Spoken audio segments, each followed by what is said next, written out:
Welcome to Cinema Convos. This is the show where we bring guests with different tastes in film to have a meaningful discussion about the art of cinema. I'm your host, Yash. I'm here with my co host, Zach, and our special guest, Max.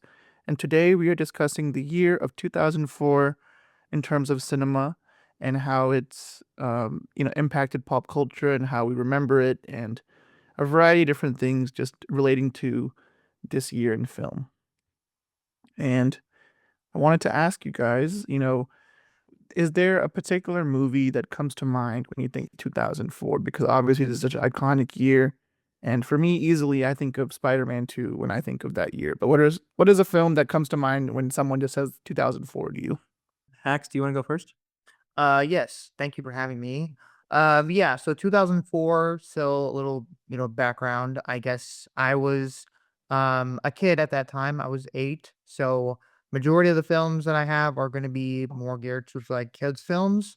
So I'd say probably a strong one would be like Harry Potter, the Prisoner of Azkaban. That was a really good one that I enjoyed.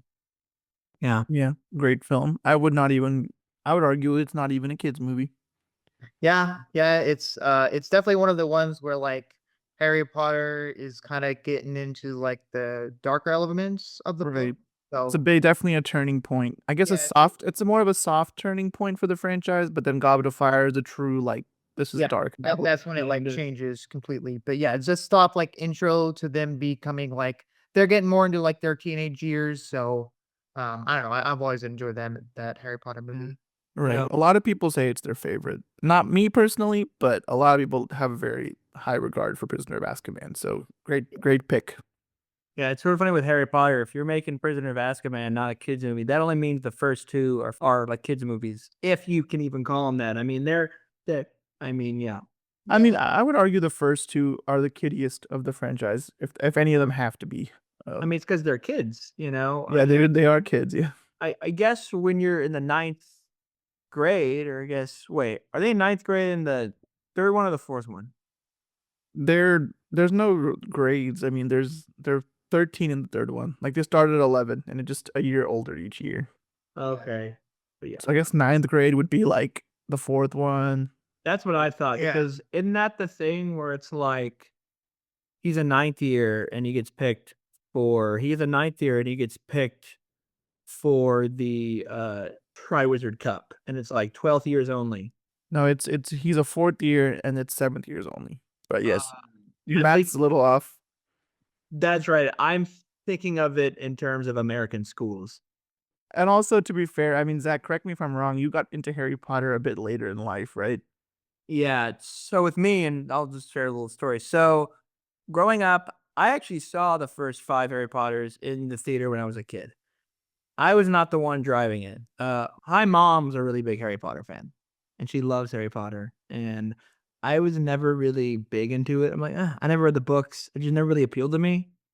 Then during COVID in 2020, stuck in the house, me and my mom watched the entire series in about a week. And let me tell you, I was missing out. I don't know what I was doing, but Yeah. that is an incredible series. And I wouldn't say three is my favorite. Three is probably my second favorite. I'd say four is my favorite. I love Goblet of Fire. Goblet of Fire is a great one, and it's so funny because we bring up Harry Potter, and it's interesting because I probably started getting into Harry Potter in 2004 because I remember Prisoner of Azkaban. They were showing previews for it on TV, and I had just watched the first two, and I watched the first two like 100 times when I first saw them. I just would watch them every day. yeah, It just became something I was obsessed with. But I didn't get around to watching one in theaters till the fourth one. So really, it's almost the exact opposite. I watched the second half of the franchise in theaters and not the yeah, first few. Um, but yeah, 2004, I was about 8 years old. So a lot of, like you said, a lot of movies. I feel like a lot of movies came out the year that were geared for either kids or families, yeah. and they're still some of the best of that year for me. Which we'll get into that in the next question. But I wanted to ask, Zach, what's a movie that comes to mind for you for 2004?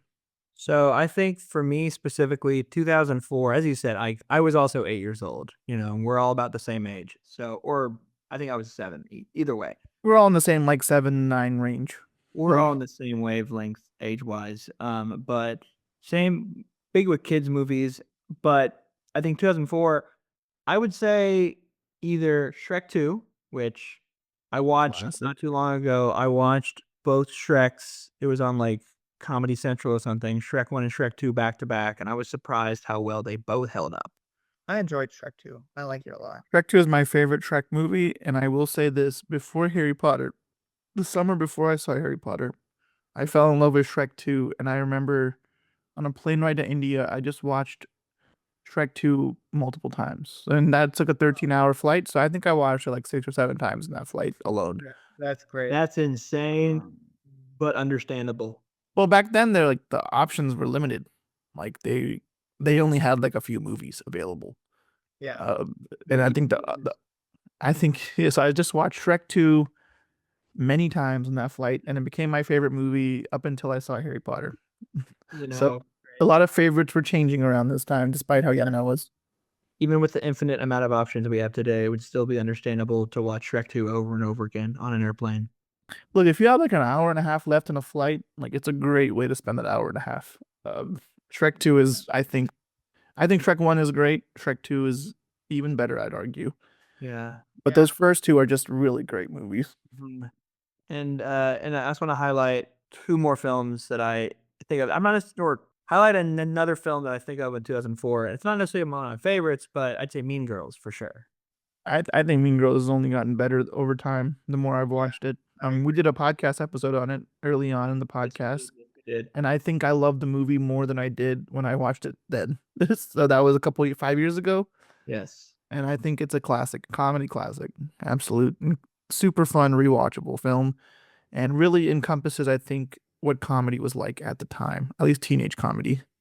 Yeah, I added a couple of teenage comedy we'll probably get into, but Yes, this was a big year for comedy. I noticed that in my deep dive. The funny year. Yes, back when things were funny.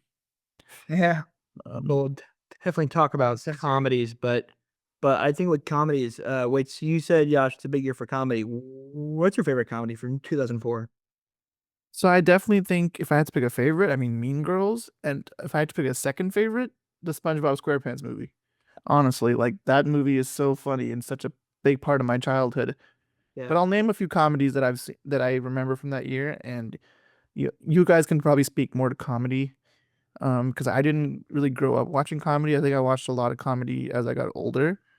Like the one movie that came out that year that I just saw last month, Euro Trip.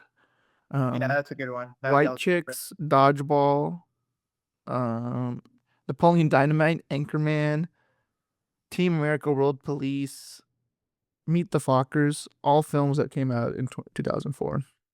Okay, so of that list, and I guess we're at the part of the episode where we're just breaking down some of these movies, right? Yeah, we can kind of go wherever we feel like. Okay, great. Well, so you mentioned several there. I think Anchorman is a perfect place that we can start. I think, of course, that's Will Ferrell, Adam McKay. You could argue that's the start of the Will Ferrell comedy dominance. I think the start of it was Anchorman, and it's an evergreen film. It's just funny. It's always funny. There's so many laughs there. Yeah, you'll be surprised to learn that I've only seen it once, and I've only seen it recently. Wow. Yeah, it's one of those movies that people are always completely shocked that I haven't seen. People say about me that they're surprised about movies I haven't seen. I'm actually surprised you only saw Anchorman once. I've seen both of them once, and I watched them both in the same sitting. wow. That's actually Double feature. that's wild, actually. Yeah, it was a fun double feature. I enjoyed myself. Yeah. But Anchorman, absolutely. Also, you brought up Team America: World Police, which Yes. that is a movie that we're talking about movies you watch as kids, with Shrek 2 and Spider-Man 2 and, SpongeBob, and even movies you might have seen as kids. Like I saw Anchorman when I was a kid. Shouldn't have, but it did. Team America: World Police is not a movie you should watch as a kid, even though it's very funny and cartoonish, but it's super funny. It's also very much think of where you are in 2002 during the Iraq War. Uh, the guys who made South Park were like, let's skewer both that kind of time we're in and also big budget action films like Pearl Harbor and like things like that. And let's do it with marionette puppets. Um, it's truly a one of a kind film, and it's really funny to watch. Very funny. Yeah, it's a funny film, and it's also a film that I saw recently. Yeah. And I I'm know. just now getting into South Park as well, so I feel like a lot of the humor is very similar. Yes. Yeah, South Park was great. For the comedy films that I like had, well, thinking back, like when I was a kid, the two kind of big ones in my school were, of course, like the SpongeBob movie. I mean, I remember, kids would go multiple times to go see that film. My I God. saw that film 8 times in the theater. Okay, so you're one of them. Ah. Yeah, When so he says you were kids, one he of them. means Zach. Yeah, when he says kids, he means me. Yeah, Zach as a kid. So that was a good one, and then, oddly enough, like, Napoleon Dynamite was another one that people, like, uh, gravitated towards. I mean, thinking back on it, I don't like, as a kid, I guess we didn't really understand all the humor in it, like, as I do now, but it was a fun film, and I liked it even when I watched it fairly young. I'm sure I didn't get all the jokes to it, but I thought it was pretty funny, and just the character himself was, funny. Yeah. Well, I think I watched Napoleon Dynamite when I was much older, and I feel like it's not really a lack of understanding, Max. I think it's a movie that's not supposed to make any sense. Like that's the appeal of it. Like it's I don't think there's like a deeper understanding I have now by watching it now. In fact, I was probably more confused than you were as a kid. Yeah. Um I mean, I guess it doesn't have like a full like the stories just kind of stitched together. It's not like a it's funny, yeah. It's just funny things happening to quirky people. yeah. That's the movie. I would kind of push back about it's not supposed to make any sense. It's not just a bunch of randomness coming out of nowhere. I mean, but it is, I think, going big on the funny and quirky. It really is very quirky. And I will Yeah. say Napoleon Dynamite is almost the definition of a sleeper hit. It's a movie that went viral before really going viral as a movie really was a thing because For sure. budget of hundred thousands. John Heater, the star of the film, only made $1,000 from that role. Yeah. So it's a very small budget, almost micro budget film, and it was a cultural phenomenon. I That's speak for sure. Playing Dynamite. It was big in my family. We loved it. I saw it in the theater, and with both of my parents, and we were laughing so much. I love Napoleon Yeah. Dynamite. Maybe I owe it a rewatch too, because I only saw it the one time. Just because I kind of missed out on the what's it called? The cultural wave that it had in that time. So I feel like it's one of those movies where like maybe it helps if you were there and you were watching it when it was big, You had to be there, Jan. Yeah. but I still like it. I mean, I don't think it's a bad movie. I just think I owe it a rewatch. I think that's what I would say. Have we done a podcast episode on it? No, we haven't. Huh. Maybe we may have mentioned it. I think we may have mentioned it in the comedy We episode. definitely talked You gotta about do it. one. No, we definitely need to do an episode on it because I think we have a lot to discuss. Fair enough. Fair enough. We'll get to that at some point. Yeah. Okay. So moving on. I'd like to mention one more comedy before we move on, Okay. and that's Dodgeball. Oh right, I had mentioned Dodgeball. Go for it. Dodgeball was another one of my favorites. That's a movie. Again, I've mentioned this on the podcast before. One of those movies where you just catch on cable TV and you could just sit down anywhere and watch it, like wherever it is in the movie. Dodgeball is one of those for me. You catch it on EBS or something. Yeah. Sit down and watch it, and it's so funny. There's so many quotable lines. If you can dodge a wrench, you can dodge a ball. So many funny characters in that film, and just that's a movie. To be honest, it probably by accident I've probably seen about 100 times. Yeah, it's definitely a big movie from this year, and it's somehow yet another movie that I saw for the first time not too long ago, and I've only seen once. So I don't know what it is about 2004 comedies, but they just didn't enter my life until much later. Yeah, it's sort of funny how you were raised, and yeah, it talks about on kind of the movie diets we were raised on. I think you were raised on more. I mean, you saw. I mean, what were the movies you were going to see as a kid, or what were the movies you were watching in your free time as I'd say ages I mean, 11. there's a lot of animation. There was a lot of Harry Potter. Yeah. Yeah. Those kind of movies, Spider-Man. Yeah, like those are pretty much like I wasn't really watching the PG-13 comedies when I was 8. Like I probably get in trouble. Yeah. I wasn't watching when I was 8, but I definitely was watching them in my adolescence. PG-13 comedies where, you put it on with members of my family and we could just like have it on and it's great. Yeah, but looking back, I do remember. I feel like people were watching these movies. I just was more innocent kid. I was watching more like I guess normal kid stuff. That, that makes sense. That makes sense. Those are normal kid things. Yeah, I mean, I watched Harry Potter so much, like, I would just rewatch it. I think the edgiest movie I watched when I was younger, I remember watching. This is gonna sound like not a big deal, but like the first Transformers, I was like 11, and I felt like I shouldn't be watching that when I watched it. Like it was even though it's about fighting robots, like the number of like sexual innuendos and different things like that. Oh, yeah. I was like, this is probably not appropriate for my age. That's a whole That's thing true. there. Yeah, with Megan Fox. And here's the thing, I had seen some like PG-13 comedies before, like with my parents, and then I saw that, and yeah, even I was embarrassed to see that with my parents. Right. There are some moments that are like, ooh.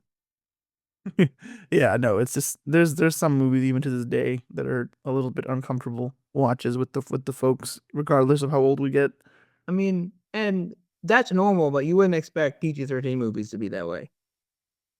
Yeah, I mean you wouldn't expect, but like Anchorman and Mean Girls are still pretty edgy considering they're not R-rated. Yeah. Yeah, I don't know how Anchorman's not R-rated. I guess Yeah, Anchorman must have just barely made the cut because it's the They jokes in want- that movie are crazy. But the thing about Anchorman is they have one F word and they used it. They used it in the climax of the film as kind of the catalyst for the rest of the plot. Which, Yeah. and this is another tangent, but I think it's the best use of the F word in a PG-13 film. If you only have one or two F words, it's always good to make it count. Exactly. Yep.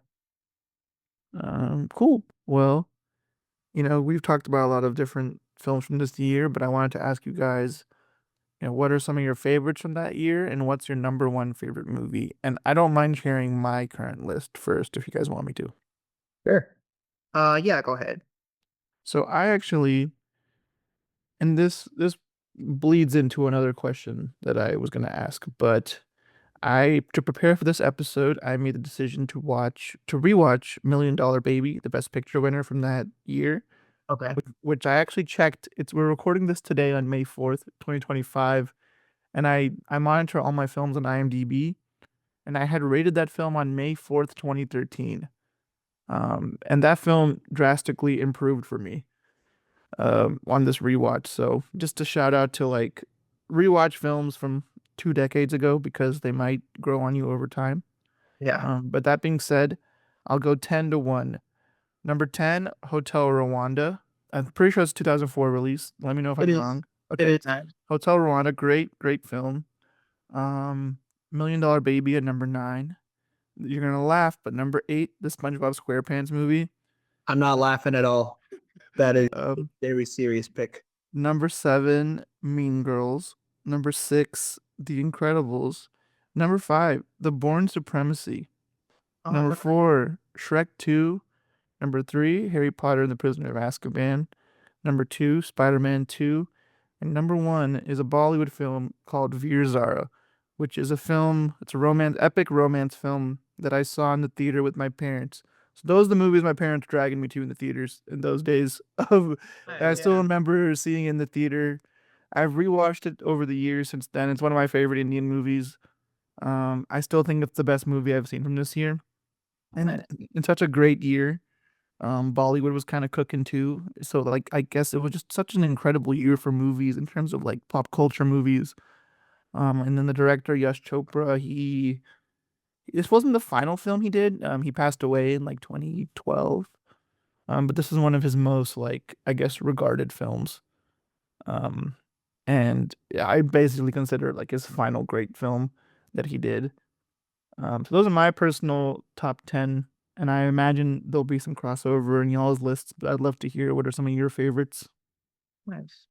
Yeah, so I don't know if I have like a top 10 here, but honorable mentions here, like of course the Harry Potter Prisoner of Azkaban was great. Um iRobot was another one. I know like so I don't know if we touched on that one. That was a really good one. I don't know if I probably didn't see that when I was 8. But I haven't seen iRobot. a year like Only enough. yeah, a movie that's of that year, it was pretty good. Yeah, the Will Smith one, right? Yeah, Will Smith, probably pretty relatable. I don't know how advanced AI is gonna get, but it's, Yeah. you know, It's and supposed to then be a fun action film. I need to watch that one. yeah, that was another good one, Hellboy. Oh Um, boy. and then of course, like Napoleon Dynamite, and then these are more like I guess kids movies, comedies. SpongeBob movie, The Incredibles, that was a good one. And then kind of teen comedy, Harold and Kumar, White Castle. Yes, great comedy. Yep, that one came out. And then another one that like I don't know we didn't really touch on was Howl's Moving Castle. Uh, That came out that year. yeah, that one came out that year.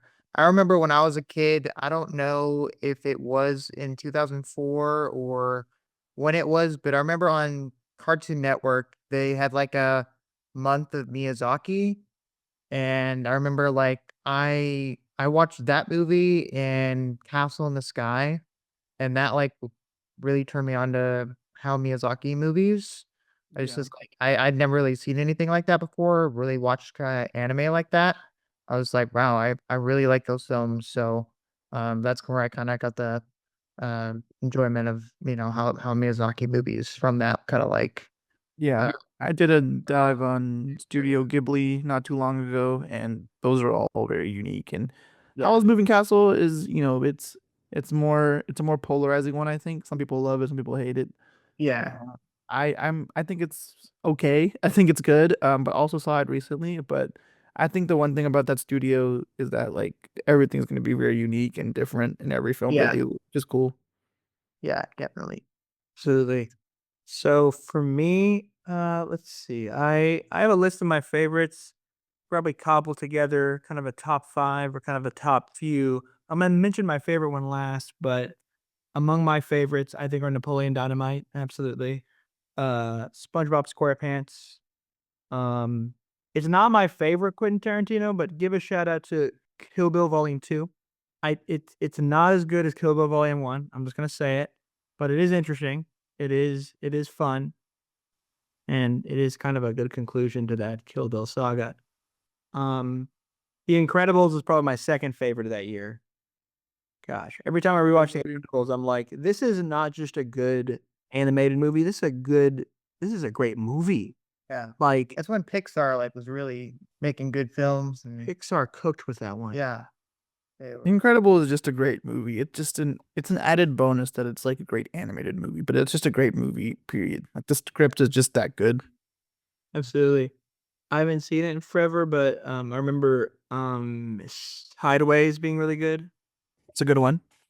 Yeah. And then I'll say my favorite movie of 2004, and I've heard none of you mention this, Shaun of the Dead. So I was gonna get to it, and I was gonna share like a well, I'll just talk about Shaun of the Dead first, but I was gonna after you're done, I'm gonna share like some movies that are not on my top 10, but I still wanted to highlight. So you can talk about Shaun of the Dead first. I haven't seen it in forever, but I remember liking it. yeah, it's been a while since I've seen as well. So Shaun of the Dead is very, very funny. It's really well made. It's very fast paced. Of course, if you're familiar with Edgar Wright and his direction style, but it really takes the zombie apocalypse, or the zombie apocalypse genre, turns it on its head a little bit. It's not like it's a parody of it, but also just it's both a parody of it and also a really good version of it. Um, Yeah, it does also, both. yeah, it very fast paced editing style. A lot of funny. I want to say jump scares, but like a lot of really good jump scares. Simon Pegg and Hick Frost, of course, if you know anything about those films, they have an incredible friendship, and those two characters on screen, it's just it's a great It's a great buddy film too. It's really great. Yeah, I love all three of those. The Cornetto trilogy. It's awesome. But there's some really good action sequences, in that film. Some really good like we talk about like zombie movie makeup. There's some really good some of that in that film too. And yeah, it's overall that is one of my favorites. I will say, while Shaun of the Dead is my favorite 2004, it's not even my favorite Cornetto trilogy film. That would be Hot Fuzz. I love Hot Fuzz. Hmm. I think 2007 has a lot of parallels to. I think that came out in 2007, right? Pretty sure, yeah. So 2007 has a lot of parallels to this year. It's kind of a nice pairing. Like there's another Bourne movie, there's another Harry Potter movie, there's another Cornetto movie. So it's Yeah. interesting.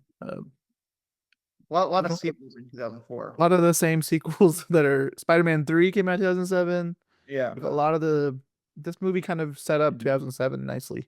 And the SpongeBob movie did not come out in 2007, or a sequel to the SpongeBob movie did not come out in 2007, but the Simpsons movie did. Yeah, which I would say is like a spiritual successor almost.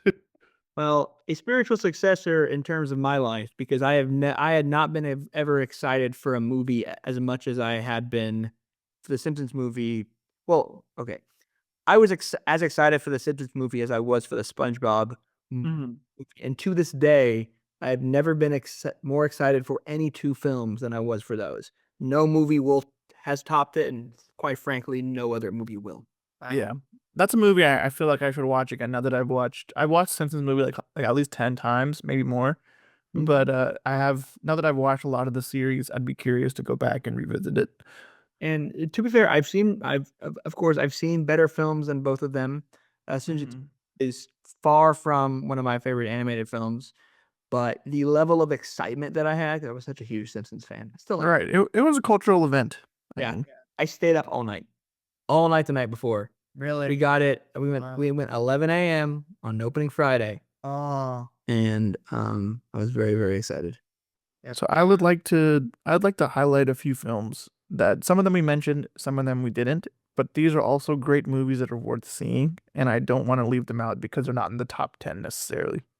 So I'm just gonna do rapid fire if that's cool. Yeah. All right. And some of these Max and Zach have mentioned, so just reiterating.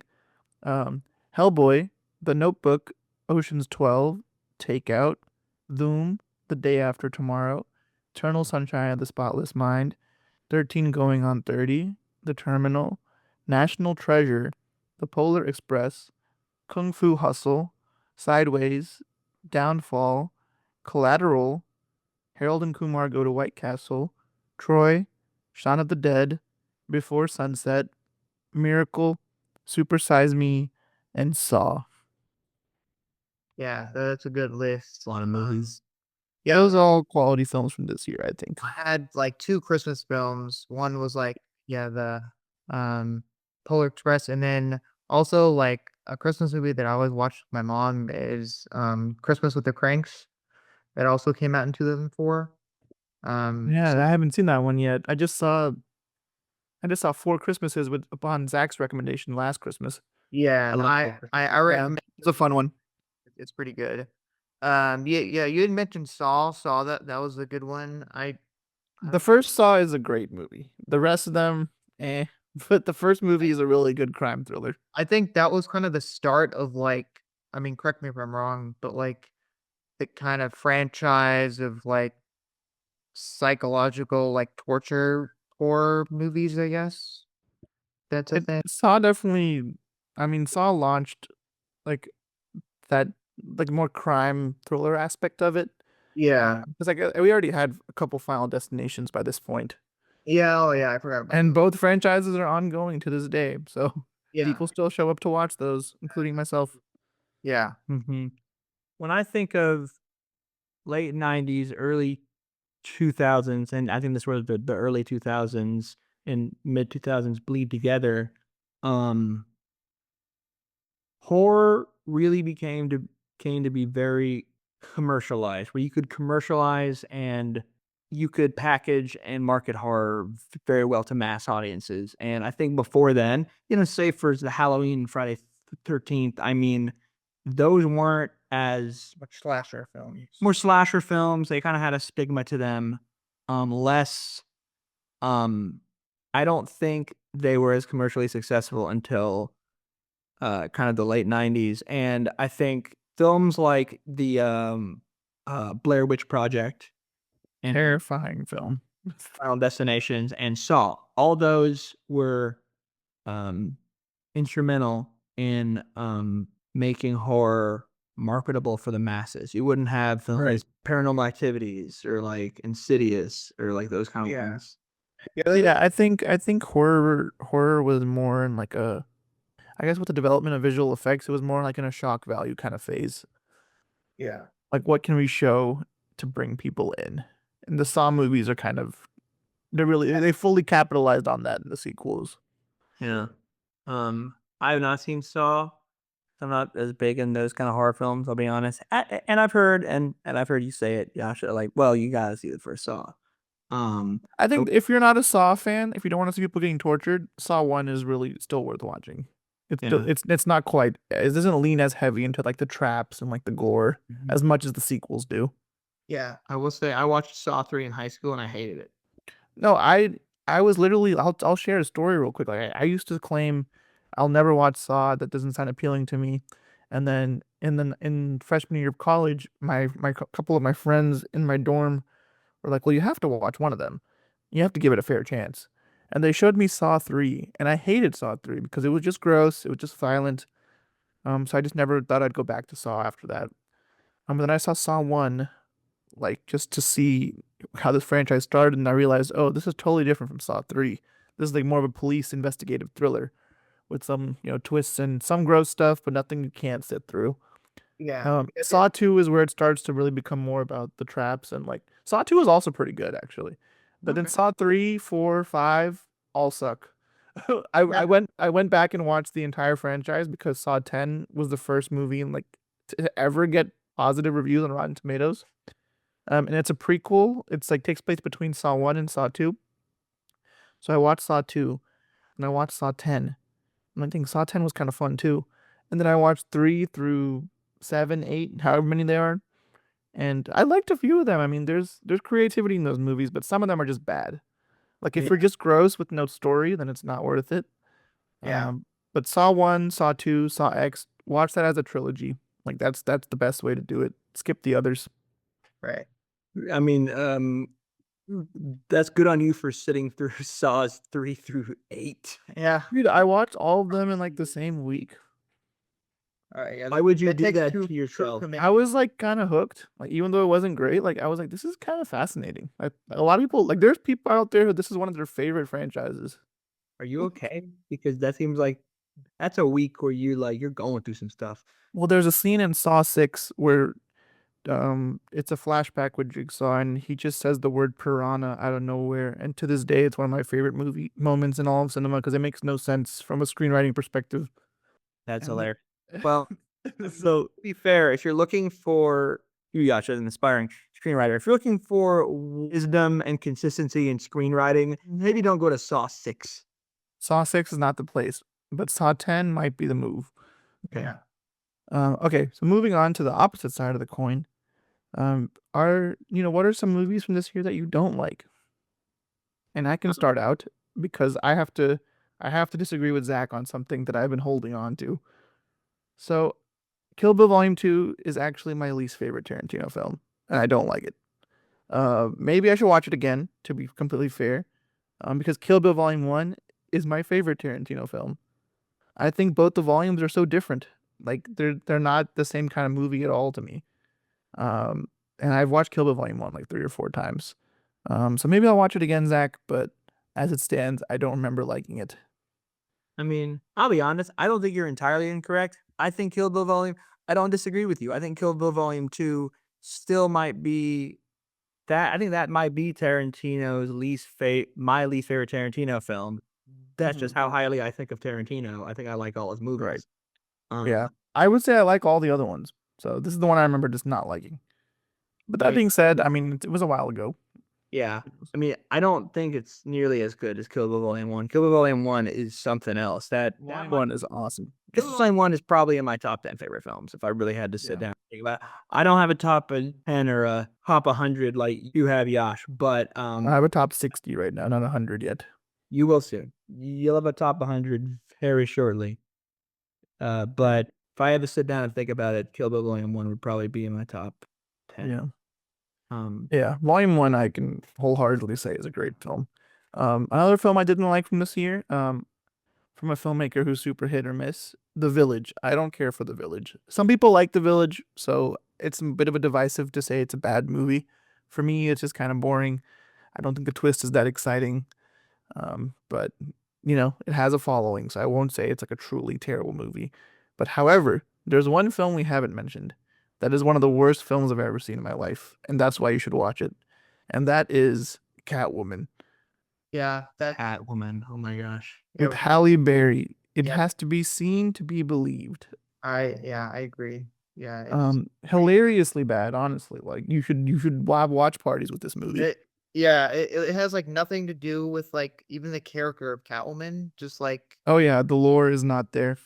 the lore is just so off, and just like it's just like where do they come up with this stuff? And like the story is just like not even that great. Like it's just pieced together. I don't even remember what the story is about. It's just like it's basically like something else. they put Halle Berry in a Catwoman costume and like go at it, have fun. There's the movie.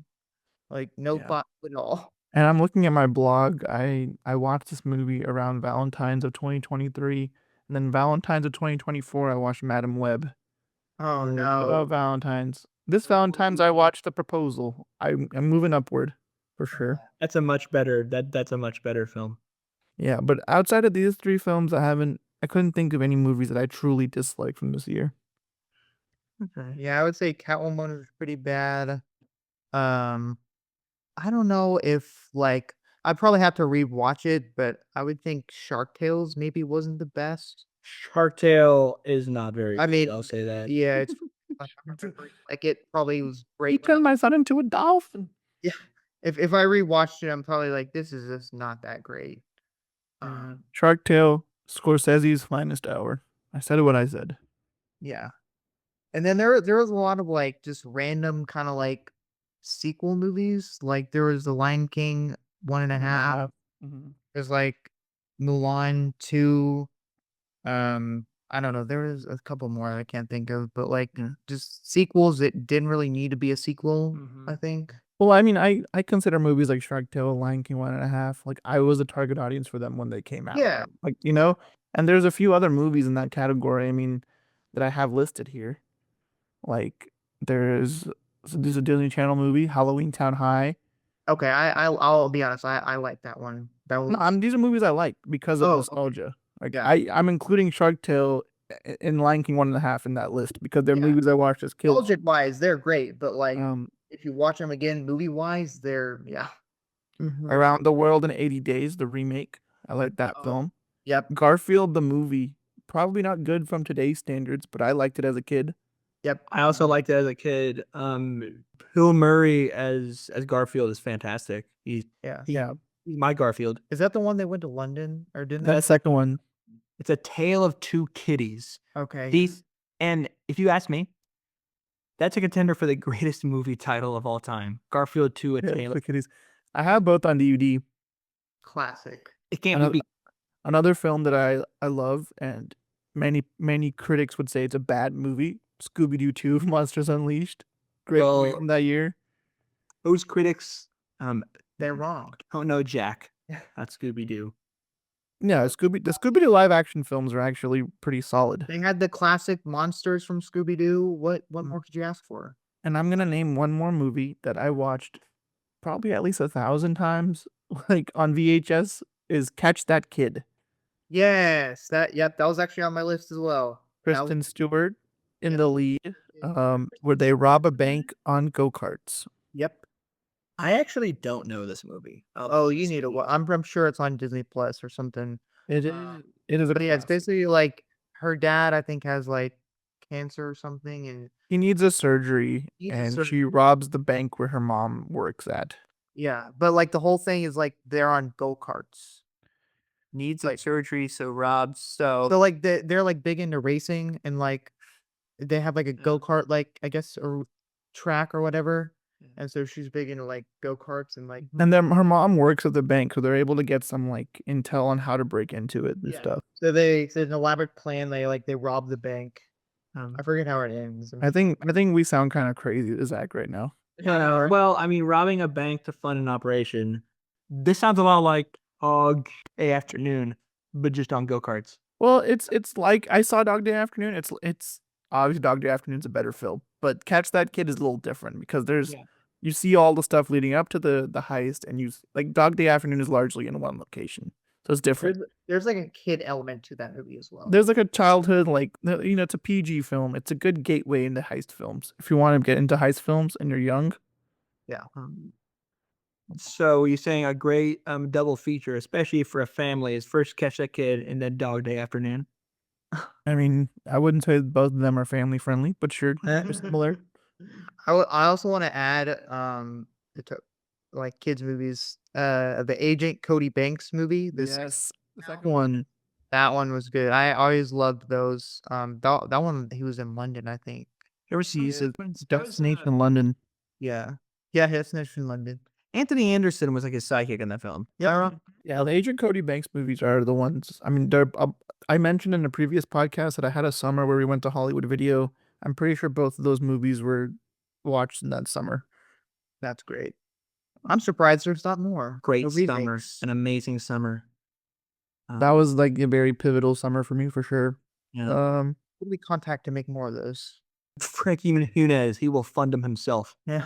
Are you talking about Agent Cody Banks? Yeah, Agent Cody Banks. I want Well, more. I thought for a second I thought you were talking about Hollywood Video, and I'm like, no one's gonna open one of those anytime Yeah. soon. No, Frankie Muniz will. Frankie Muniz, if you're listening. Honestly, if they made an Agent Cody Banks 3 and they're all adults, people would watch that. I think people would, I would watch that. Yeah.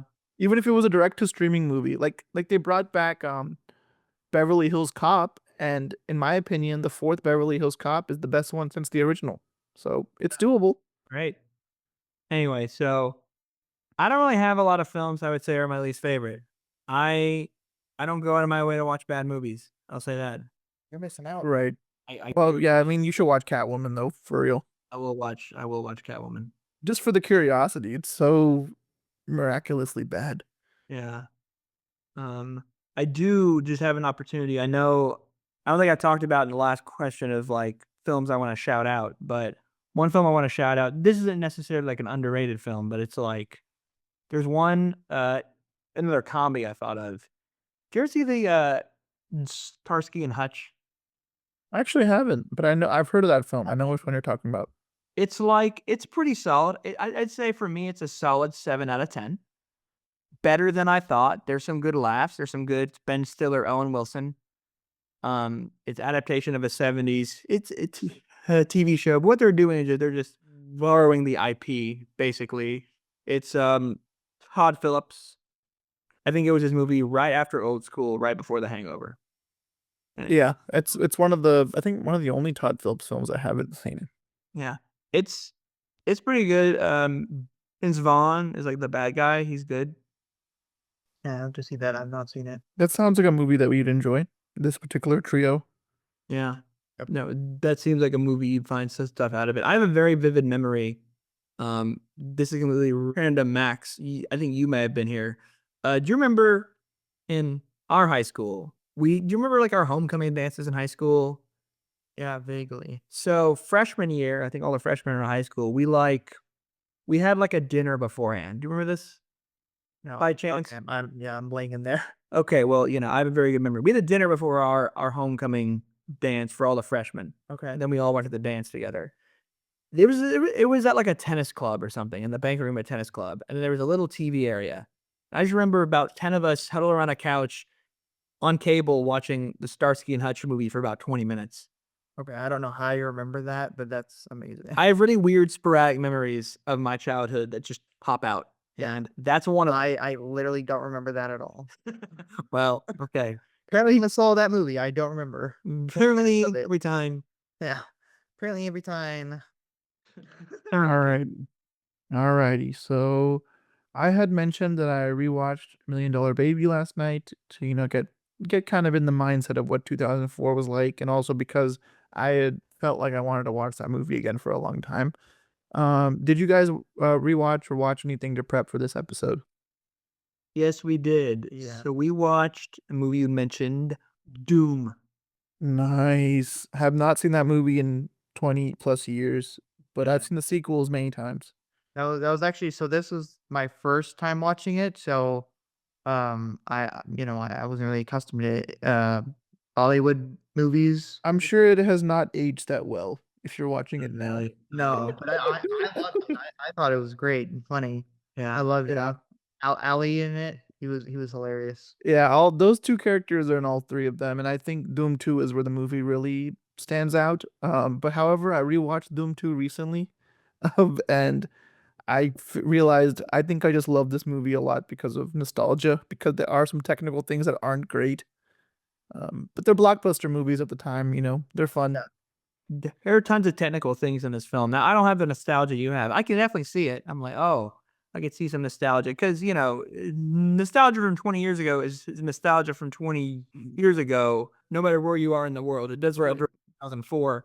But something that threw me about this film and just kind of I paid attention to a lot of the editing is the editing. Oh my god, I think it's just Indian style editing that I'm just not used to. But it was jump cutty. It was very over dramatic. Yeah, that's not uncommon. Yeah, it was just hilarious. American style editing is trying to be subtle. Even in action films, you don't just have it's not as jump cutty. You just have you jump through a scene of like two people getting out of bed, one person getting out of a bed, and then it's just five jump cuts in like 5 seconds of that motion. Yeah, It was yeah, very they be going crazy in those movies. Machale. I did the. The dancing in that movie is insane. I love it. There were some very good musical numbers. There's at least three. It's a good soundtrack. All of them have boast very, very fast, energetic soundtracks for sure. Second one especially, soundtrack is top tier. I'm gonna have to watch that one. Yeah, well, Yeah, definitely. I'll be happy to watch it with y'all anytime. Okay. Yeah. It's a classic, the peak of the Doom franchise. Oh, Nice. I love showing my white friends Bollywood movies. no, it's great. It's great. You're culturing us. Heck, maybe next time we meet up, we should watch Veer Zara. 3 hour plus movie, Totally. but it's great. It's outstanding. So speaking of Virzara, so Yash Chopra, so he directed Virzara. He produced Doom, right? I mean, Yash Raj Films is his company. Like his sons run it now. That's right. That's right. That's right. And the guy who plays Ali, he's his son, right? Yeah. Oh yeah, he is his son. Okay. He's one of his sons. Yeah, Nice. forgot about that totally.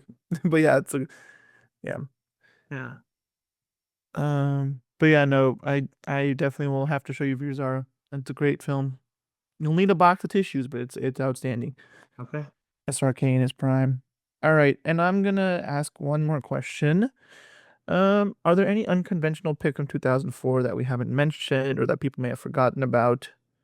And just name them. And if you want to say anything about them, I have a few here that came up in my research that I felt like might come up, but I didn't have as much to say about them. I've seen all of these. The Passion of the Christ, 51st Dates, Phantom of the Opera, and A Series of Unfortunate Events. Okay. So Yeah. those are four wildly different films. No, they're all the same. Just kidding. Those four films have almost nothing in common. They're just films that I don't have anything to say about at this time. That's really about it all. Like I've seen them. That I can say that. I would say the only one I could relate to is A Series of Unfortunate Events. I don't know if I saw that in theaters or not when I was a Yeah. kid, but I just remember enjoying that film. It's not a great adaptation of the books, but it's a good movie. Yeah, because I knew the books are really real popular. Yeah. I read all the books, so I was one of those kids for sure. And I think they had a couple like shows to it, didn't No, it? they did a full Netflix series that is a Yeah. much better adaptation of it. Yeah. But Jim Carrey was wonderful in that movie. Yeah, he was pretty good as Count Olaf. Yeah. I think the only thing the movie has over the show is that Jim Carrey is better than I think Neil Patrick Harris was in the show. Yeah, But I the show is more true to the book. yeah.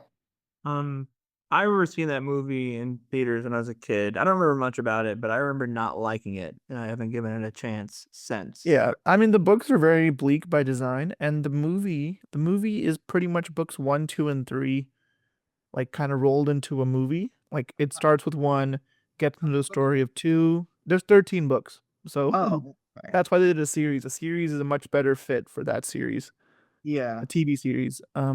'Cause they did the beginning of book 1, book 2, book 3, and the ending of the movie is the ending of book 1. So it's just a really weird, out of order compilation of books 1, 2, and 3. That's weird. Yeah. That's really weird.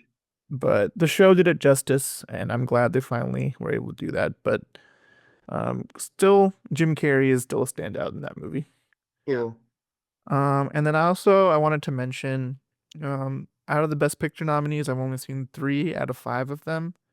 I've seen Million Dollar Baby, Sideways, and The Aviator. I have not seen Ray, and I have not seen Finding Neverland at this time. Have you guys seen any of those? I've actually only seen Sideways. Oh wow. I've not seen Ray, not seen Million Dollar Baby, I've not seen Finding Neverland, I've not seen The Aviator. I'll be honest, 2004 felt like a kind of an underwhelming Best Picture year. A great everything else movie year, but not a the Best Picture lineup was pretty underwhelming in my opinion. Well, it begs the question, like, why don't we nominate films like Spider-Man 2 or Shrek 2 or The Bourne Supremacy? Like, these are movies that are better than some of the movies that are nominated. So, like, I guess in 2004 it was unthinkable, but I think today we can have more of that conversation of like kind of blockbuster film reach that heights, like Top Gun Maverick or Uh, what was another recent one? I mean, another recent one. I mean, you had films like Barbie making it in. I mean, right? Barbie's a would considered never, with films that really wouldn't get in. Like you could imagine, like both Dune Part 1 and Part 2 getting in. right, Yeah, right. 2004. And I actually did a little experiment a while back of like what would happen if there were like 10 in every year. And I don't think Shrek 2 or Spider-Man 2 would be getting nominated for Best Picture. I think now, I think The Incredibles probably would have. Yeah. And I'll defend that. I think The Incredibles, because mid 2000s was peak Pixar, in my opinion. Yeah. Incredibles, Finding Nemo, Ratatouille, Wall-E. Yep. They're really, really hitting their stride around that time. Monsters Inc. and 01. Yeah. Those are good. Yeah, I didn't see any of the like Specs picture or the nominees, so that's where I kind of missed out on 2004. But Right. But again, I don't think the best picture batch for that year is like that's not what people think of. Like I had to look up what these movies were because I couldn't remember what the movies were from that year because the year was such a pivotal moment in pop culture. yeah, So, I know 3 of them are about like you have 3 biopics in there. You have the one about Howard Hughes, the aviator. You've one about Ray Right. Charles Ray. And Find Neverland. Find Neverland is the guy who wrote Peter Pan, right? I think so, yeah. I think it's about J.M. Barrie. And it's Johnny Depp. Heard it's good. Don't really know much Yeah. about it. But I guess it's the more typical, like, oh, these are the type of movies that win awards, kind of, I guess, like soft elitism. Like, oh, Soft elitism. Spider-Man 2 is for children. no, I mean Haven't Spider-Man seen 2 and the Dollar Aviator. Baby. I don't know why I'm making them British. It's the American Academy. They're all British. Listen, if they're elitist, they're British. Yes, that's how it's in my head. Question I have for you, actually. So concerning those 5, you've only seen 3. Yeah. You think Million Dollar Baby was the best of those 3? Yeah, it's better than The Aviator and Sideways. But The Aviator, it has been a while since I've seen it, and if you had asked me last week, I would have said Sideways is better. So things can change. But as of this moment in time, yes. Okay, well then let's say this. Let's say you're the Academy. You're giving out the Oscar for Best Picture of 2004. Only pictures, of course, that you've seen. Is Million Dollar Baby, is it still getting the Oscar? Out of films that I've seen, in 2004? they have to be nominated, or I'm choosing the nominees too. You're choosing the nominees, you're choosing the winners. Who gets the Oscar in 2004? I mean, if it was up to me, I think Spider-Man 2. Like, that's just a great film. I think it's accessible. Critics loved it, audiences loved it. Like, it has everything. Yeah. I mean, I mean, Views are always my personal favorite, but I think if I was picking an American film, like Spider-Man 2 is no contest for me. Yeah. No, what wouldn't be great if the best picture lineup is Million Dollar Baby, Spider-Man 2, Shrek 2, SpongeBob, and Harry Potter Prisoner of Azkaban. Oh, you have to have The Incredibles in there too. Yeah. But Yeah, I mean, all the films in my top 10 would be nominated. Like, if it was up to me. that's And that includes Million Dollar Baby, and that includes Hotel Rwanda. Where was that movie? it What's was going on there? it was probably number 6, to be honest with you. It's a great movie. In fact, if we're gonna go for biographical movies, I don't see how it's left out. Yeah. The mid 2000s were very much, we want the biopics, give us the biopics. They love them. Yeah, but good year for movies. Great year for movies. That's why we chose to do a deep dive. And honestly, we'll continue finding years like this, just kind of discussing it more. Sounds Yeah. fun. Absolutely, absolutely. So you were talking about unconventional Yes, please, picks. please share some unconventional picks. Now is the time. Next. For me, I would say, yeah, I'd have to go with probably the Lemony Snicket Unfortunate Events. That one was pretty unconventional. Not many people remember that movie. Um, I don't know if we touched on Meet the Fockers. That was a good one as I well. mentioned it briefly, but not. Fat Albert. That was a really good movie. I'm trying to remember that one, but I remember that was funny. I love that one. So that was good. God, Albert is great. Yeah, I have not seen that one. Yeah. yeah, know- pretty good. I know. But I've seen trailers for it. I mean, it's great in as far as like in the nostalgia sense. Yeah, it's more of a nostalgia. Keenan Thompson plays Fat Albert, and and I hate to be the guy to say this, but you can't. It's Fat Albert. So Cosby's involved. So I'm just saying. I forgot about that. If you watch Fat Albert, that's gonna come up. I also don't think in the modern day and age you can have a movie where the gimmick is that the guy is fat. Like That get it? It can't be. It's funny because he's fat anymore. Hangover. It's funny because he's fat. Just yeah, exactly. That exact quote can no longer be the movie's punchline. Okay, that's fair. That's fair. I think for me, an unconventional film, and I have not seen this in years, but there is a Japanese film called Mind Game. You ever heard of that? I have not. So I watched it when I was in high school. I can't really even tell you what it's about. I've forgotten most of it, but it's kind of a mixed media animated film. It's experimental. Whoa, this looks crazy. There's just I showed Max the trailer earlier. Yeah, it was. And he's like, "What the hell is this? Like, what the hell is even that?" It looks like it was on Toonami at some point. I watched it on Toonami. I watched it at 1 a.m. on Toonami when I was 17. Bro, this looks horrifying. It was horrifying. It was insane. I don't know how you slept after that. I was up at 1 a.m. I probably didn't. I'm looking at some of these pictures and I'm shook to my core. Yeah. Just out of just funness. Hold on really quick. That's the unconventional pick if I ever heard one. Cut out some of this, but just for funness, the top letterbox review of this film says, those parts in a Disney movie musical number where the animation stops pretending to depict things that are actually happening in the world of the movie and becomes a crazy abstract illustration of the music. Okay, it's that, except it's the whole movie. This has pretty high ratings. Yeah. I need to rewatch it. That's something I definitely need to rewatch. We gotta watch this one for sure. We'll definitely rewatch Mind Game. Movie night, on here as a Mind Game, episode. and Fat Albert double feature. Double feature. And I have one other pick that's kind of an unconventional, kind of a controversial pick. I don't know. So there's a movie I watched. It's 2004 because premiered at Sundance in 04. I think it's in 06 technically, but I just want to mention it. Sure. It's a mockumentary called the Confederate States of America.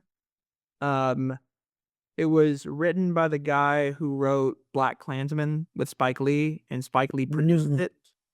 And it's kind of like, it's a mockumentary of, under the guise of like a foreign documentary of what would happen if the South won the Civil War, and what America, what the Confederacy like looked like.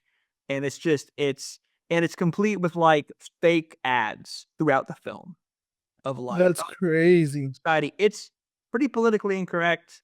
It really hasn't aged well. That's why I said it's kind of a controversial pick. It was on Netflix streaming. It was on like in their pretty early days of streaming. And I remember watching that when I was in high school. Like, I enjoyed it because I was like interested in like history and media.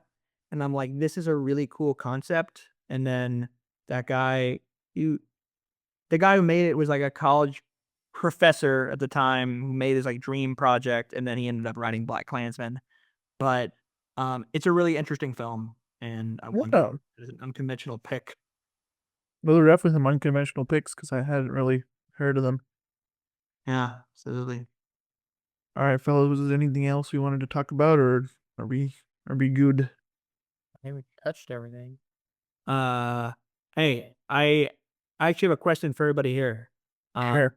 Good to sum up 2004 films in one word. What would you say? I'd say iconic. Probably pop culture. Culture. Like if you have to make it one word, culture. It's I mean, a few words. I don't care. it's influential for sure. Influential. I'd say kind of, I want to say turning point in a lot of ways, because Yeah. I think, as we talked about in this episode, a turning point for horror with Saw, a turning point for Franchise films. franchise film, turning point for kind of crude comedies with Anchorman. Yeah. This is also around the time, I know it's not like quite, but you know, you're getting away from your traditional animated films. Like it's like, this is one of the last years when the films we watched as a kid were like came out. Like the last years where the movies that just like filled up your VHS collections existed. Yeah. Yeah, a lot of movies from this year, I have them on VHS or DVD. Like I have to upgrade them to Blu-ray myself. Like I have to go out of my way to do that. Yeah, so I would definitely say turning point. Cool. Yeah, no, I agree. Very influential year, very memorable films from this year, like movies that we've watched over the course of 20 years and they haven't gotten old. They don't feel like they still feel fresh even today. Like a lot of my favorites from this year have not aged poorly. They've aged well. Yeah, a lot of them have aged pretty good. And the ones that have aged poorly still have that nostalgic feel. So Yeah. so we have reached the end of today's discussion on the year 2004. I wanted to thank Max for joining us. Thank you for having me. Of course, always happy to have you. And a big thanks to all of you for listening. And if you enjoy the show, be sure to subscribe to our YouTube channel or leave us a review or rating on Spotify or Apple Podcasts. And you can stay up to date with new episodes by giving us a follow on Facebook, Instagram, and X. And support our show by checking out our available merch linked to our social media. And with that, we hope you tune in next time.